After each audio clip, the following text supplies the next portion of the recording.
downtown Paso Robles. You wouldn't know it now, but many of Paso's old buildings were devastated by an earthquake in 2003.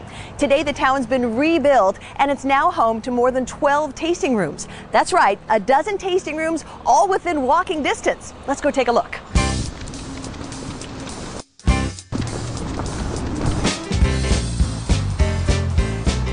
Paso Robles is a picturesque small town nestled in the central coast of California. But when the quake hit, a 6.5 on December 22, 2003, this little town suffered big. 2 people died, scores of downtown buildings were damaged, and the landmark corner clock tower was left in ruins. This is the clock tower building today. It's been rebuilt and now houses what else? A wine tasting room. So let's go have a taste. Hi. Hi. Welcome to Edward Cellars. Thank you. At Edward Cellars, we find Ed himself behind the bar. His tasting room is one of many to move into town since the earthquake, making Paso Robles an up-and-coming wine tasting destination. So it's still coming of age. It's probably Napa County 30 years ago is what I always tell my friends. I mean, it's an area where it's growing and changing and becoming new and exciting to be on the ground floor of something like this. So we're really happy to be downtown.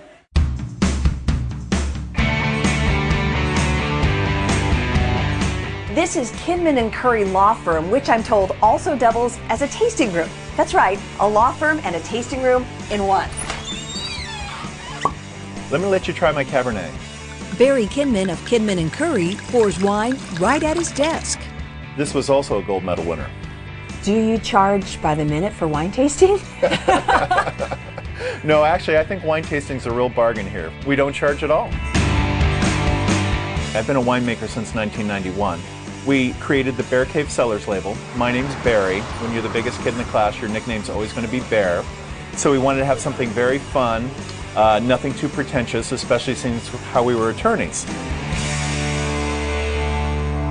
When most people have a midlife crisis, they buy a sports car or something. Not these folks. They opened a winery.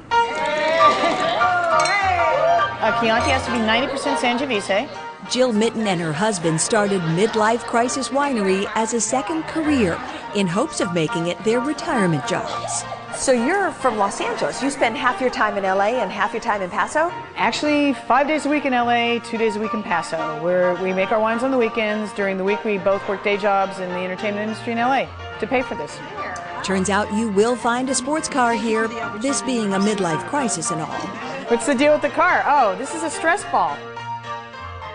See? Stress ball. So many tasting rooms to visit, but so little time.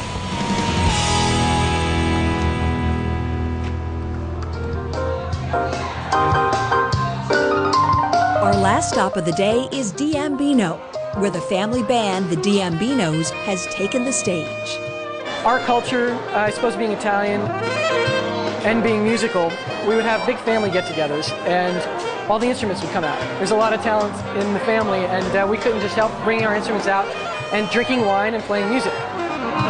This has to be one of the only tasting rooms in the country to have a stage for live music and the perfect place to put a wrap on our tour of Paso Robles.